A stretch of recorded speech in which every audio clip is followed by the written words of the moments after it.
Hey guys, thank you for tuning in to another episode of InRange. This is our March 2017 Q&A. Yep. So as always, we solicited for questions from our Patreon supporters, and we got so many, as always, that we frankly can't do them all. There's just no possible way. This would be a 3-hour video. However, there were a couple that we pulled out specifically to do full-length, in-depth videos on. Right. Because they were really interesting questions. Exactly. So if your question isn't answered here today in this Q&A, don't fret. Like we said, there's a few of them there that were so cool, they deserve an entire video on their own. So that's coming. Yep.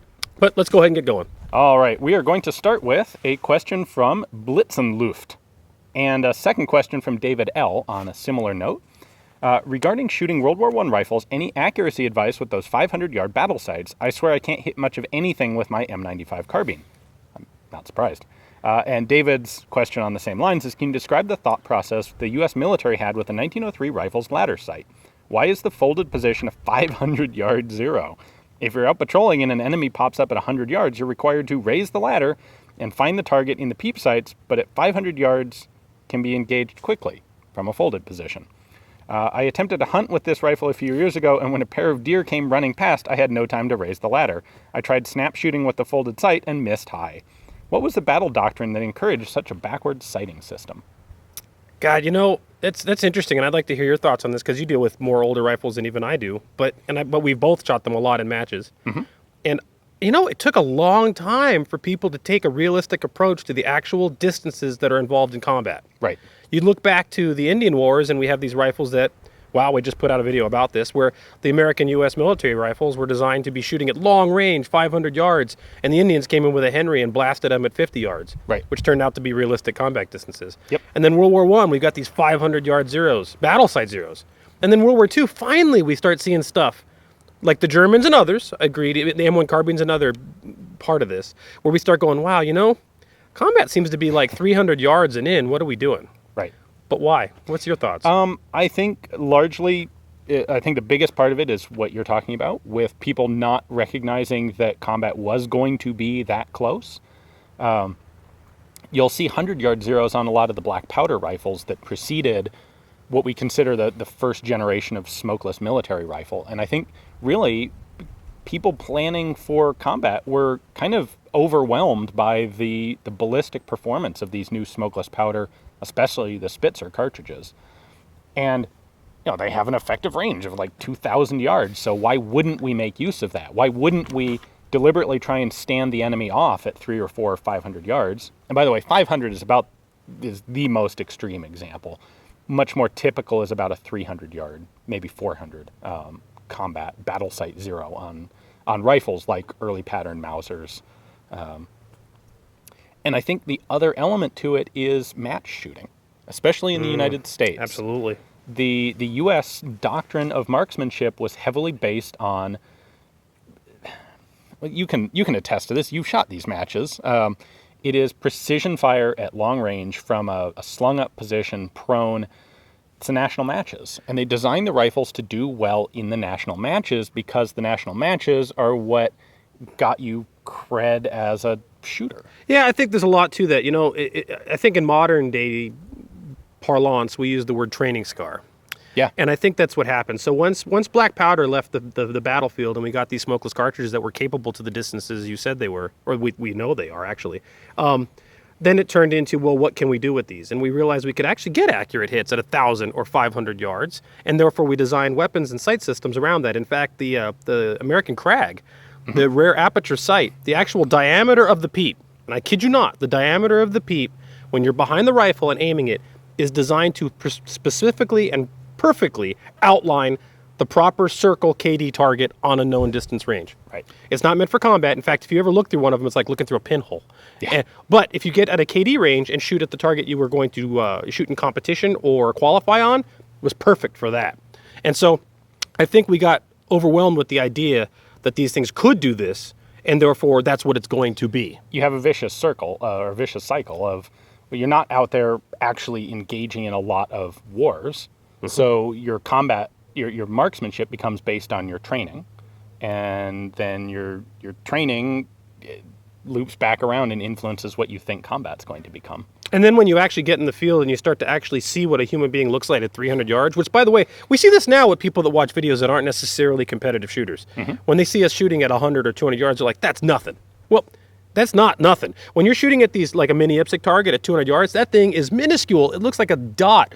A human at 300 yards is hard to discern, especially if they don't want to be seen. Right. And then if they are visible, can you ascertain if they're friend or foe even? 300 yards and in is about realistic. Past that, you start becoming starts becoming, what's the word? Academic. Yeah. So I think that the sights were designed before the real reality of combat really started hitting the fan, and then guys in the field have to figure out what to do with it, such as aim at their boots. Right. You know, what you talk about today with people who don't have the experience trying to do it, having this misperception of long-range shooting, that's exactly the same thing that was happening 100 years ago. I mean, it's literally the exact same effect of guys saying, well, look at how this thing does on paper. There's no reason we can't shoot guys at 500 yards. We'd be foolish not to have sights set to 500 yards.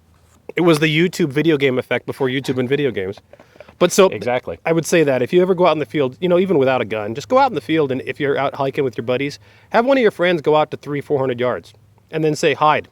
Try to find him. And then have him just stand out right in the open and see how small that really is. And then think about what that really means. You know, one thing I'm going to add to this, I know we're going to go forever on this thing. Even the 1861 Springfield musket in the Civil War had a 300-yard sight on it. Okay. There was a leaf that would fold up.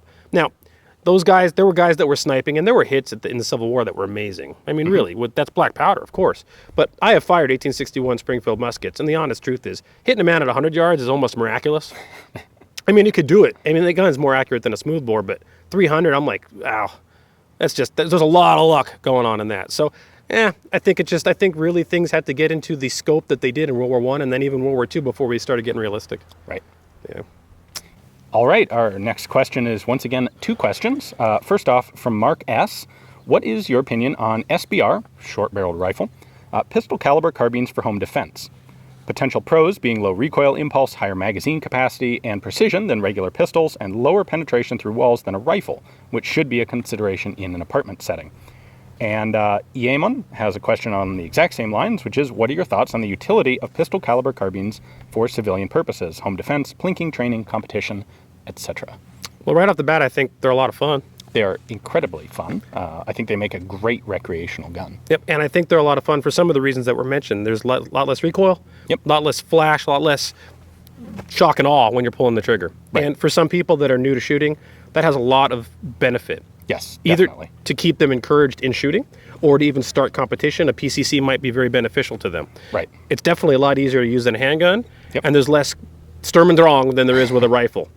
Although I would question the statement of it having less wall or barrier penetration. Right. 5.56 is actually in many instances going to penetrate less in a building scenario than a 9mm FMJ. Obviously, firing anything through a wall is a dangerous proposition because you don't know what's on the other side of the wall, and there could be someone there. So we want to keep our wall penetration to a minimum, especially live in a shared environment. Right. Multi-tenant apartment complex, for example. And a 115 grain 9mm will likely go through more walls than a 5.56 will. Right. And the reason is that 9mm bullet stays intact. The 5.56, it's going to go through the first wall really nicely, but then the bullet will fragment. Probably, if it doesn't fragment, it will definitely start tumbling. And once it does that, because it's this long, skinny bullet, it loses a lot of its potential to perforate additional walls. Yeah, 5.56 is actually not a very good barrier penetrator. Not at all. Because a 9mm or a 45 even more so has a lot of mass behind it. And so when it hits something like a big board or drywall, it tends to just plow right on through for quite a while. And so 5.56, as you described, does not. So if your concern is actually about wall penetration, I would argue that you're better off with an M4 carbine type thing with a wise projectile selection. Right. However, in terms of what he's talking about, for someone who is not used to the flash and bang of a small carbine inside of a house, a PCC has a lot of merit. The lack of recoil has a lot of merit. If it's something your wife can handle when she can't handle an M4, then I would say then that makes sense. Obviously, a gun that you're willing to use and have capability with and know how to use properly is far more valuable than one that you don't. Right. I think they're also really good training tools, or not even training, I would say teaching tools. If you have friends who want to get into firearms and don't have any experience with them, 22 rimfire is a good choice, and 9mm carbines are a good choice. Not just for all the reasons that you've given, which are all excellent reasons, also safety-wise. it is a lot safer to be training a new shooter on the range with a long carbine than with a handgun. It's really easy if you're excited and novice to take a handgun and go bang, bang, bang. Wow, that's really cool. And point it right at whoever else is on the range.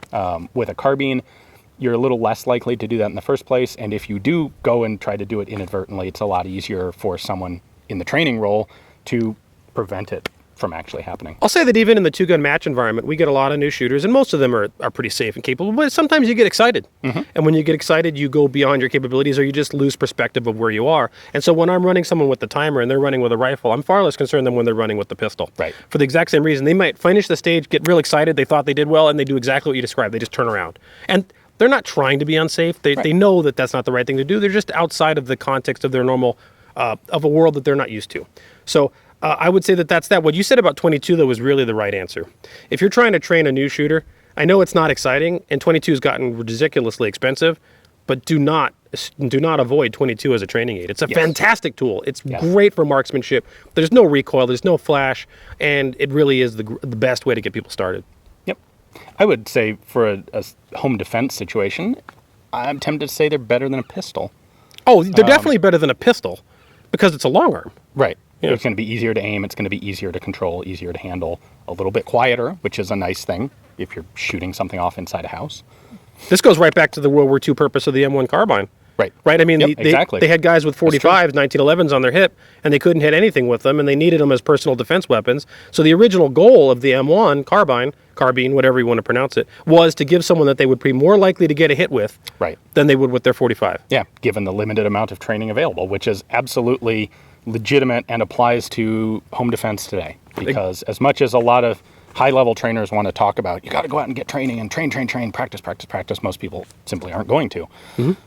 They don't have the time that they want to dedicate to that level of skill. And so having a gun like a pistol caliber carbine that kind of band-aids over less training is a good thing. In all circumstances, a long arm with a stock is easier to use for someone with less training than a pistol ever can be. Right.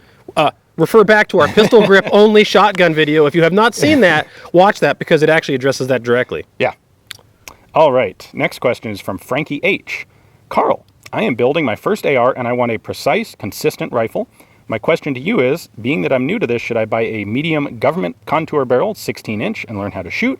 Or should I buy a heavy profile barrel, deal with the extra weight, and gain the advantages of a heavy barrel? Also, if two barrels are the same profile and one is fluted, will the fluted barrel really offer the same accuracy with improved lack of stringing while also being lighter? I feel like it's too good to be true. Well, that's a great question. Actually, it's a great list of questions, and this answer is not going to be the exciting one because I'm going to tell you, watch some videos we have coming very shortly. In fact, one's coming up in the next week or so. Another one, a part 2 with Faxon, who's a barrel manufacturer. We talk very specifically about barrel length, gas systems, fluting, and they address exactly the questions you had there, as well as we have a very special project for InRange 2017 that's going to address even more of that question. So I guess the answer is, unfortunately, stay tuned to more InRange videos, but we got stuff coming very soon that's going to very deep dive into that, and I wanted to use this question as a teaser for some of the stuff that's coming. So, good questions, and more's coming. We will move on then to Corey A., who says, this isn't so much a question as it is a request. On one of your two-gun matches, could you guys swap gear? You each pick the guns and gear after agreeing on a class, a division, and don't tell each other what you're bringing, then you get what the other person brought to the match. The don't tell each other what you're bringing is what made this question different. We get this all the time where someone watches one of the two-gun matches and they're like, well, okay, so this isn't a scientific examination because he shot the AK and Ian shot the AR or vice versa and you didn't switch guns and shooter skill and blah, blah, blah, blah, blah. All totally legit arguments. It is. And those are match environments with 80 shooters. Yeah. And it's not viable for us, first, as human beings, to survive the match half the time in the summer shooting twice. And it's also not nice to a bunch of other people to make people watch us both shoot twice, thus adding essentially 4 more shooters to the match when there was just 2. So it's not viable at two-gun. However, we do... Go ahead. Also, we don't make any claims that two-gun match competitions are scientific inquiries. No, they're not. However, they do bring things out that are interesting about the particular guns. We do those because they lead to interesting anecdotes, which is not the same as data. Correct. So in the regards to us going to the match and not telling each other what we're going to bring, and then whoop, you get to use mine and I get to use yours, I'm game for that. That'd be perfect. I'm bringing the Scody. We'll put it within parameters. Ian's got stuff that could make anyone lose. He'd make Jerry Mikulik lose. So I think we put parameters around it, like this date frame to this date frame or something like that. Yeah, that could be an interesting way to approach one of them. But I think that's a great idea, and I think we should do that. Okay, I'm game. Yep, we'll do it. We'll figure out when. I don't know when, but we'll do that. And if it goes badly, it's Corrier's fault. Yeah, but we'll be going into that blind, which is actually kind of cool. Yeah. I like it. All right. We'll do that. Awesome. Next up, Alan. When did pistol grips become common on military rifles and why? I find it to be more ergonomic shooting rifles without pistol grips and wondered what spurred their implementation on service weapons. You know, I felt like this was a question more for you than I, because I was trying to think. I sat at my table and I went, what was the first gun with a pistol grip? And I couldn't answer it. Well, the answer to that is they actually go back a long ways. I recently had a chance to do a video on a wall rifle, a Belgian wall rifle from the 1860s, which had a pistol grip on it. Wow, okay. And in those cases, and actually the tank Gewehr. That was the one that popped in my mind, honestly. In those early situations, they added pistol grips when the rifle was so ludicrously overpowered that the stock had to be really big in order to not crack in half. And stocks on some of those guns got to be so big that you couldn't grip them like you would a traditional rifle stock. So they added a pistol grip under the bottom to give you some way to actually hold on to the gun. Now, in terms of like standard military rifles, you're going to see them first on machine guns, where you don't really have, actually kind of the same thing is taking place. If you have a machine gun, is typically going to require a heavier duty stock because it is under more serious service. So you look at something like a Lewis gun, it's got a traditional stock on it, more or less, but not really ergonomically suitable to a traditional rifle grip. So they put a pistol grip on it. And it was really about World War II that started transitioning into small arms or service rifles and submachine guns. So I'm thinking about this, and I think there was even some early Schutzen rifles that had pistol grips, or kind of like pistol grips. It's an interesting question. I am not sure. Maybe. Probably. If they didn't have pistol grips, they were starting to get extreme examples of traditional stocks. Something like that. So with that in mind, I think that, like what you said, the original pistol grips were there as a gee whiz, we have no other way to hold this gun. Right. But then when did it start turning into an ergonomic choice intentionally? And I was trying to think about that. And Thompson, 1920s. Oh, good call. Yeah. The Thompson, that one did too. So, but submachine gun, again. Yep. And then the MP44, which is, again, a submachine gun by their definition. Guns where you need more controllability. Yeah, but I mean, the Thompson, the original Thompson's goal wasn't even to have a stock, it was to sweep. You had a grip in the front and a grip in the rear, and since you had that, you had a pivot or an axis point between your two hands, and you go up to a trench and just literally sweep the trench. That was the concept of those two pistol grips. Gimbal mounting. Yeah, but that was the idea, right? I think so. Yeah, because that never worked out, but I think that may have been the concept was to original sweep intent. stuff. And they're like, oh, wow, well, you should put a stock on this. Yeah. But then once you had the stock on it, then you had a pistol grip and a stock. So the Thompson's a good one. And then you see the MP38, the MP40. Yep. And then you see the pistol grip isn't necessarily a solidified concept. Like the original first model FG42 had that wonky thing. Which I think was there primarily to replicate the grip of a traditional stock in a receiver that wasn't suitable to having a traditional And stock. then they decided, wow, we should just put a real pistol grip on this. Right. And then the MP44 had a pistol grip. And then if you look, so the Russians had it on some submachine guns. Well, not all. The PPS 43s added it. The 41s did not. The earlier, the PPDs, the PPSHs And the did not. DP28? DP28 is an interesting one in that it is a light machine gun that originally had a traditional stock, which is actually pretty unusual.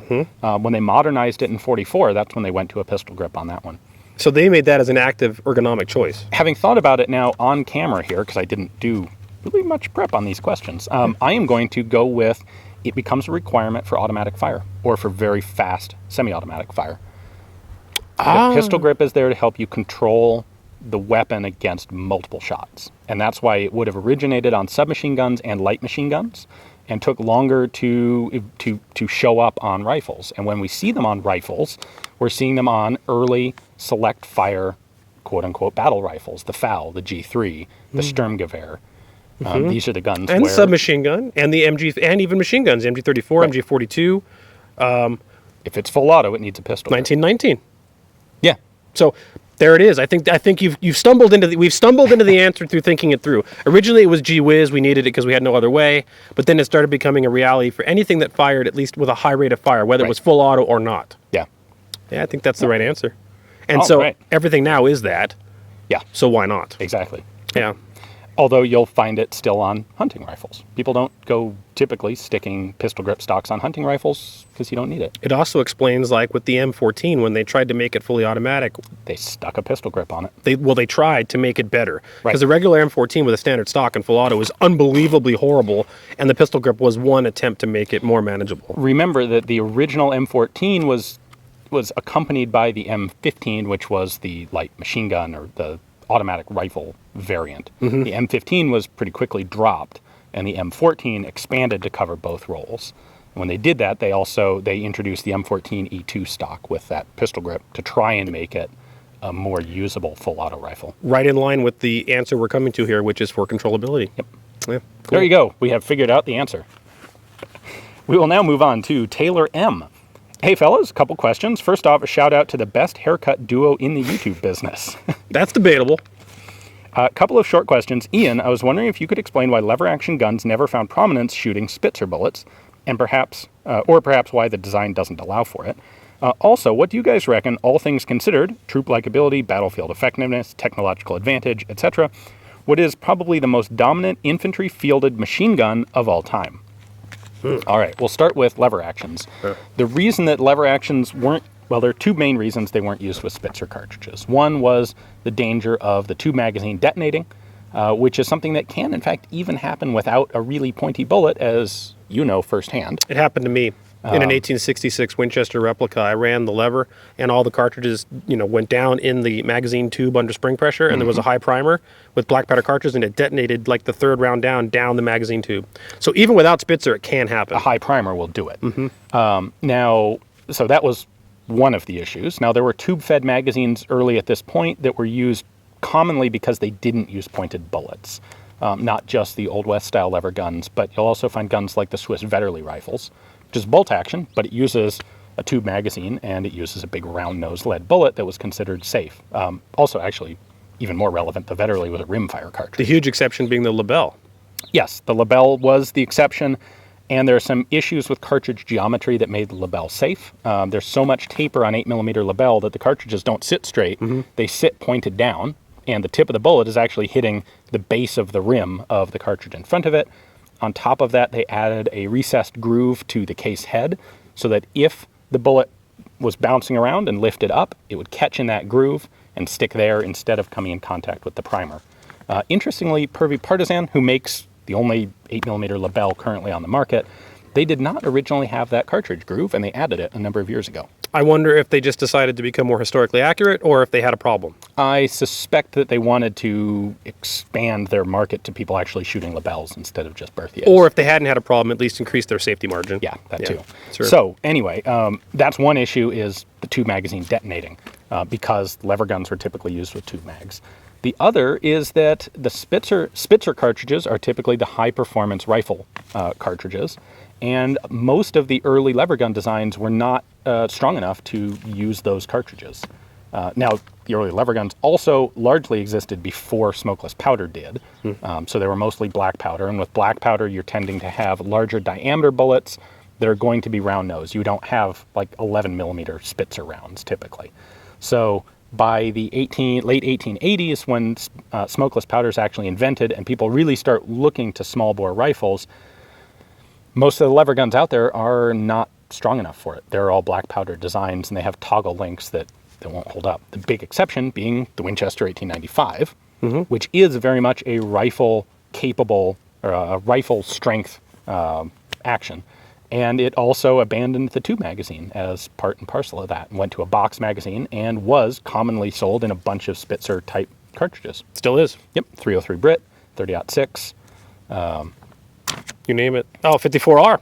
Yeah, the Russians, that's right. of course, used it Obviously. in World War I. Now, I would say that when you look at the lever action guns, the guns that they started becoming capable of handling rifle cartridges with the Winchester 92. Okay. The rear locking lugs on that make a difference. Now, that wasn't, but that's getting into that. The Winchester 94, of course, in the 30-30, but not a Spitzer. Right. Not a Spitzer, not really, right? So now it's a tube fed, but you're in a rifle cartridge now with 30-30. Right. And then the 95 made it Spitzer capable. Yeah. But by that point, lever actions were kind of becoming obsolescent for military purposes. Yep. Or at least fell out of favor. Whether or not they were obsolete or not is arguable. Right. Yeah. But it definitely fell out of favor. And that is a question for an entirely different Q&A. It is. So we will move on to what was considered the most dominant infantry fielded machine gun of all time. I was thinking about that, and I'm going to have to say the Maxim. I was going to say it's either the Maxim or the Vickers, When I consider which are kind of the same gun. the Vickers is an outgrowth of the Maxim. I was going to say either the Vickers or the Browning. The Browning's been used more recently, but I think the Maxim was just so worldwide pervasive. It was used by virtually everybody. I mean, literally dozens of different countries used them. The British were using them past the end of World War II. The Russians, I think, still have warehouses full of 1910 Maxims that they're just itching to pull out anytime they need them. Probably. In fact, in Russia, the 1910 Maxim is considered a historical state artifact, and they cannot be exported. I did not know that. Interesting little detail, yes. But when you think of World War I and then just massive numbers of what was going on in World War I, and that almost every static machine gun emplacement in World War I was a Maxim or Maxim derivative, Yeah. it's hard to argue against anything but the Maxim. Yeah. Yeah. Yep. Also, really impressive that basically the first practical machine gun also became that dominant. Props to Hiram Maxim. He pulled it off well. Yeah, I guess isn't the key word there, though, that it was practical? Like, there were others that weren't, and therefore they didn't become... If it had been something else that was practical, it probably would have been the winner. No, I would say... I mean, there are other... What? Wow, we're going off here. For example, the Borchardt, first practical self-loading pistol, Yeah. not really pretty much a commercial failure. It took them decades to sell But is them it all practical with that big old thing hanging off the back? off. Good enough for World War I. Well, so when I'm thinking about... But let's go back to machine guns. Okay. I know I'm going off the question here. But so let's think about, just briefly, other machine guns that were practical that didn't get the mass adaptation that the Maxim did. The Schwarzlose? Was Yeah. that as practical as the Maxim? You have more experience with that. I've never actually fired one. Mechanically, does it seem like it would be? Probably. It's interesting in that it's a blowback gun. I know that the German Air Force in World War I, those guys used... Some of their airplanes were equipped with Schwarzloses. Yes, they had there were a bunch of different aircraft machine guns fielded. I would say the ones to look at would be the Colt 1895, which is more or less a contemporary. Maxim's first effective gun was like 1889. So the Colt 1895 is similar. Hotchkiss is a little bit later. The Schwarzlose is a 1907 you're gun. right. So the Maxim, first to market. Yeah.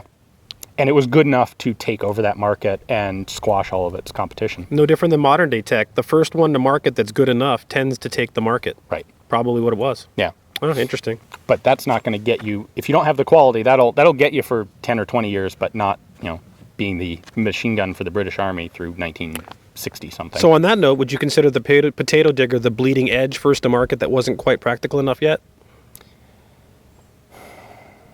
No, I think the potato digger just wasn't as good of a gun. Okay. Because it didn't predate the Maxim. They did sell them, but not to very many people. Wait, what's the date on the potato digger? 1895. Oh, all right. You're right. It doesn't. Yeah. Never mind. All right. First to market, practical, wins. All right. Shaun S. says, Carl, I am seriously considering building an HMG cetme-l and just rattle canning the finish because all I want is a beater rifle.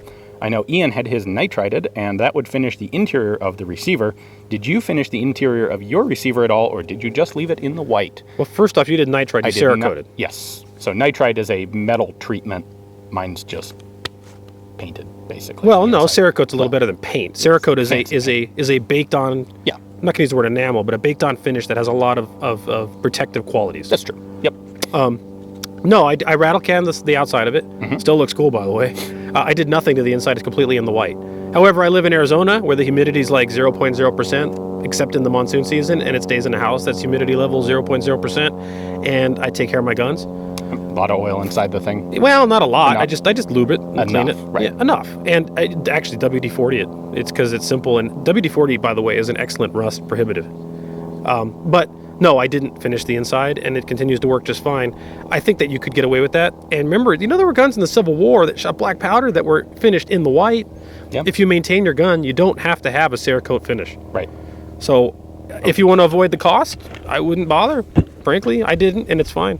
Mauser Gewehr 98s were all receivers and bolts in the white. Of course, you are diminishing your resellability if you were to ever want to, but however, that said, if you're building your own gun, technically, you should not be doing that legally, except for your own use. Right. So if you're not going to finish the inside and you don't want to, I wouldn't bother. I didn't, and it's fine.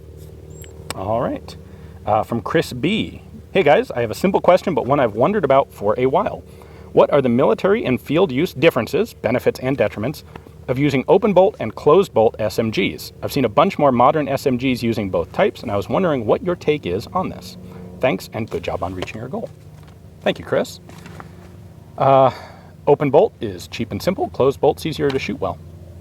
I would add to that. I agree with that. I fire an open bolt submachine gun regularly, and yet there is a manual of arms to that that's different. You have to learn to deal with the lock time.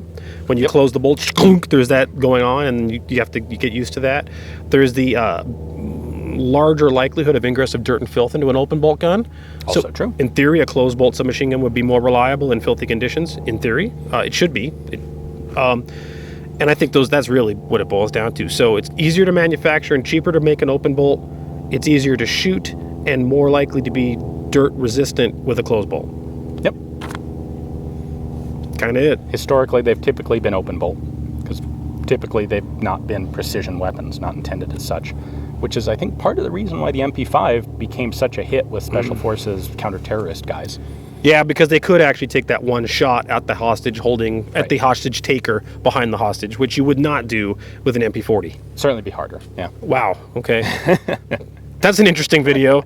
Hostage headshots with an MP40, or hostage taker headshots. Yeah. But I think that's... For that role, I'll take an MP5. And the other thing is, when you look at things like the Stand, which of course is open bolt, when you look at the different countries in World War II, a lot of that was designed just to make, we want to make a ton of these things and make them $5 a piece. Right. And so a closed bolt one is inherently going to be more complex and expensive because it's going to have a striker, or it's going to have a hammer, or something else going on. I mean, an open bolt... It's got a firing pin, for one thing. Well, so does an open bolt. It's a bump on the front of a bolt. So the complexity and cost was another part of that, a huge part of that. Yeah. Alrighty. Tyler M. says, if you hit $5,000 a month, will you start importing mud from Vietnam? I hope the answer is no. No. Good. Yeah, we'll just use the mud we got here. However, we were to hit $5,000 a month, maybe we'd want to go to Vietnam. Now, that'd be cool. Wow, think of the cool stuff we could do in the tunnels or whatever. Yeah, we'll go mud test some RPGs and shoot them on high speed. We're not setting a new goal here, but, I don't know what we do if we hit $5,000 a month, but we would do something really cool. Yeah. Yeah. Jasper W. Carl, I've noticed what appears to be a trend. When you test a rifle, the sample size is 1, which you freely admit, but the trend is that you seem to have much you seem to have much better success than other YouTubers with the same rifle. For example, others said the C308 was a 4 to 8 minute of angle gun, yet you shot well in a match with yours. Mm-hmm. Either you have incredible luck or there is some skill. You've hinted at your experience, but could you go a little deeper into your background? I started shooting X years at Y years of age. Could you estimate the amount, the investment of time and money that it took to get you where you are now? Well, this question actually caught me off guard because, and the reason I picked it to put it in here is, I don't think that's true. I don't think we have a number of videos where we've gone contrarian to the standard belief systems of the accuracy of certain guns. We have a video up where I shot an SVD and I got like a 2.5 inch group out of it at 100, which is completely the opposite of the rest of the internet. Everyone gets these 1/8 inch groups with their SVD, and I don't get it because I fired more than one SVD, and I've never seen any of them act that way. And we have a lot of viewers that have fired SVDs, or they live in somewhere in the Eastern Europe, and they actually use them regularly, and they agree with our assertion that it's a DMR that's about a 2-minute gun. But yet you look at videos all over the internet, and at least American videos all over the internet, and they're all sub-MOA SVDs. So, and there's other guns we've done where I'm like, I don't get it. M1 carbines. Oh, the M1 carbine was a disaster for me. A lot of people have great time with M1 carbines, apparently. We don't. Yep. So it goes both ways. So that said, the G3 or the cetme-308 that I have, it shot the group that it shot, and I shot some matches with it and did really well with it. It is what it is. So either I got a good gun and the others are not as good as mine, or maybe it is skill or it's a combination thereof. But I just wanted to say, first of all, that I don't think that we necessarily have had better luck or better accuracy out of certain guns, depending on which ones you're looking at in our video series. Right. In terms of skill set, I've been shooting 20-something years. I started in my late teens, 18, 19 years old. You did not grow up like 3 years old shooting guns. I did not. But I actually, one thing that's interesting, and I don't know why this happened, but I started almost immediately into doing competition instead of just shooting. So I got an old 303 Enfield, and it kicked my ass. I didn't know how to use that thing. I couldn't hit anything. It hurt me.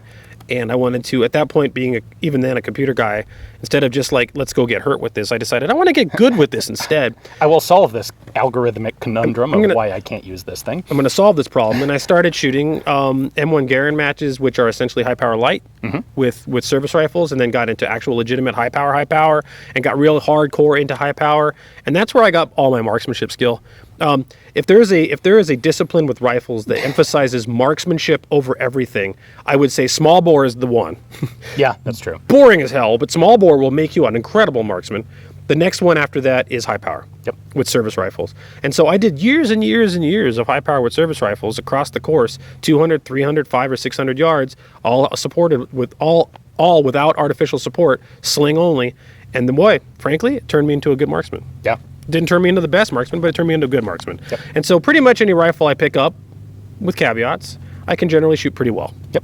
And that's the result. That's the reason. Years of high power. I would not say that 2-gun or 3-gun would turn you into an excellent marksman.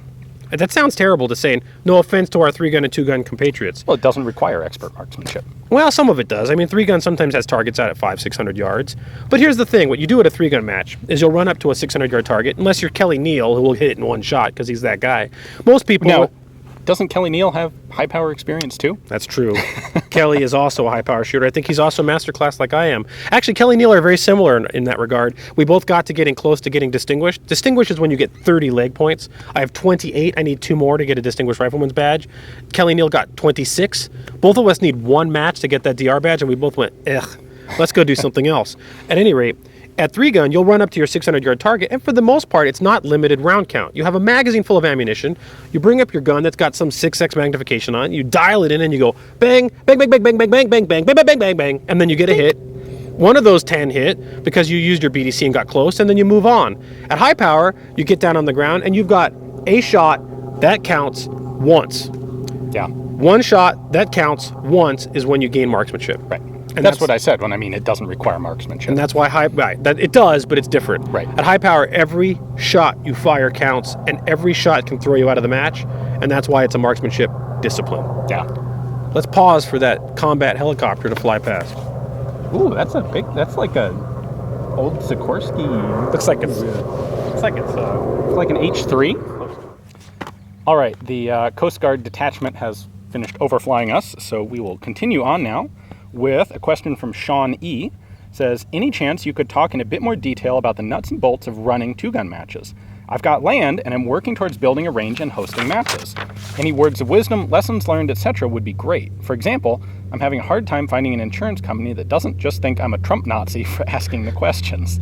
Any leads or ideas? I think that is an excellent question. It is an excellent question, and I don't have the best answers. And the reason is because I use the club that I work with's insurance for my match. So I don't have an answer for you on that. So we exist under the umbrella of what's called the Pima Pistol Club, and we are an endorsed match at the club. So I went to them, went to the board of directors, proposed that we wanted to continue running this match.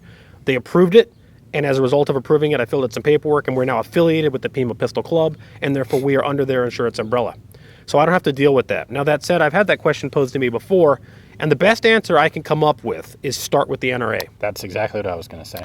They have programs for match directors and things that are insurance related. You may not get the insurance through the NRA, but maybe they can guide you to someone that can. Yep. A lot of people think the NRA is primarily a political organization. In reality, there are boatloads of things that the NRA does for the shooting community far outside the political realm. And range design, ensuring that shooting ranges are actually designed in a safe manner, which is not quite as simple as you might think it is. They do that, they do insurance, they do training, a plethora of different things. And this is one where the NRA is a fantastic resource to work with. So I would recommend that as a starting point. And there are some that have claimed to be as such, but there is no national 2-gun organization. Right. And let me say thank God to that, quite honestly, because when there's a national organization of anything, it turns into this homogenized garbage mess, in my opinion. No offense. So I think that it's good that we have diversity in the 2-gun environment and that these different clubs are debating with one another via their stage design what the emphasis should be. 2-gun is all outlaw, is what it boils down to, and I'm cool with that, and I think it's a good thing. So I think that we are all our own rogue organizations is a good thing. to promoting the ideas and concepts of what two-gun can be. Yeah. So that said, you're building your own range and you're outside of the paradigm of what I had to work within. I was already working under a facility that existed currently. What I can do is help you in certain ways in that stage design. I would say look around, shoot lots of different diverse types of matches. Heck, even cowboy action shooting stage designs show up at my match. I would say watch our videos. That gives you some ideas. And we do consider the two-gun action challenge match rule set and even our stage designs open source, licensed under a non-commercial open source licensing. So if you wanted to be under the 2G ACM banner and use our rule set and even use our stages, just ping us at info@inrange.tv and I will work with you to let you do that. We'll even host your scores on the website. Cool. So that's helpful. You know, that's an easy way to break into it. You don't have to figure out your own rule set. Take Carl's, shoot a couple of matches with it, and then decide, okay, you know, I don't like this detail. I want to change it to better fit exactly what I'm trying to emphasize. No reason you can't do that. But by taking an existing rule set to begin with, that gets you that much closer to starting. I think the important thing is starting and not getting into the planning paralysis. Yeah, which, by the way, the guys up in Phoenix they did run 2G ACM briefly, and now they're at a different range, and now they're running something they're calling Arizona two-gun, which in almost every tense and purpose is 2G ACM. However, they use different targets, a different scoring system, and they have slightly different divisions. I don't know why they did that, but they wanted to do it their way. So that's fine. They're the Burger King to our McDonald's, and that's cool. But if you wanted to just run on our rules, let me know, and we'll work with you on that. So the best benefits or advice I can give you is it's hard. I think, unfortunately, a lot of it is experience that's hard to quantify. Things like stage designs, recognizing what's going to be an effective elements of stage design that you don't normally think of, like reset time. How do you, for example, we had a stage recently, in fact, in the current video set, where you had to do, it was like 300 yards of running back and forth, knocking down steel plates. One of the elements in that was very conscious, but people might not recognize, is the last sprint you did was to set the falling plate back up, and then you ran back to your guns and you shot a static plate. What this did effectively is it meant that the shooter was resetting the stage on their shooting time. So you didn't have to send someone all the way down to stand that plate up after the end of each shooter's run. Yeah. And those kind of things can make more of a difference than you'd expect in having a match run smoothly. You bring up a good point, and I don't even think about it because it's just kind of innate. I've been doing this for 12 plus years, so I just kind of do it. Yeah. And so I would say that a lot of experience shooting any other discipline helps. Anything, whether it's cowboy action, three-gun, USPSA, IDPA, high power, any other discipline will give you ideas and paradigms and just a general parameters around what you can or cannot do from a safety perspective, design perspective. And like you said, the stuff I kind of take for granted, and I see this when I have a guest match director. They design cool stages that are fun as a drill, but not practical to use in a match because the reset time suddenly turns it into that one stage will turn our match from what is normally 9 to 2 p.m. in the afternoon. We're going to be there until 7 o'clock at night. Stuff like don't have to reset targets after someone's done shooting. We'll shave an hour off the general aggregate match time. Yeah. So yeah, I'd say get a lot of experience and go to other shooting disciplines, shoot the match for fun, but while you're shooting it and while you're waiting for your time on each stage, pay attention to how the stage is running and look at specifically, if I were doing this, what can I do to improve this stage? Whether it's to improve the experience for the shooter or to improve how efficiently the stage runs overall, or just look for places where people get annoyed at things that require arbitrary decisions. You know, people got pissed off at this one because you were supposed to do it this way, but the way the stage design was written, you could also get away with doing it this way. That was kind of like copping out. As Carl said, shoot a lot of other competitions, but do it with that in mind. Which, by the way, one of our escape clauses for two-gun action challenge matches, we considered fair and decided against it, and that's by what Ian just said. There are certain stages we have that just plain aren't fair, and you know what? Because we are a practically oriented match environment, our answer to that is we don't care. That's up to you if you want to run it that way. For example, you could not run a national three-gun match like that because people would lose their minds. If there was something on a stage that wasn't fair, you will have 180 emails in your inbox about why you should die that week. Yeah.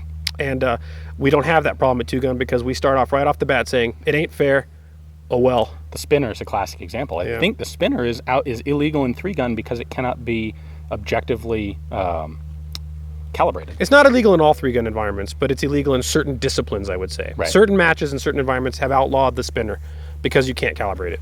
Which is it's clearly a reaction to people considering it unfair, not because it's not seen as a valuable skill to build. And, you know, we saw that in the comments. We had a match, a video recently, I don't know how long ago it was, where we had the spinner target, and I was shooting a 20-inch Colt SP1, and you were shooting your GAU, which has a 10.5-inch barrel with the dissipator on it. And you definitely have less foot-pounds of energy because it's 5.56 with a 10-inch barrel. Yeah. And people are like, that's not fair. It's harder to spin. Yep. Guess I shouldn't have brought a short gun. Exactly. And then somebody else comes up with a 308 and they spin it in 2 hits. Right. However, remember, that guy was fighting a 308 for the other 3 or 4 stages of the day. Right. So it all comes out in the end. Yeah.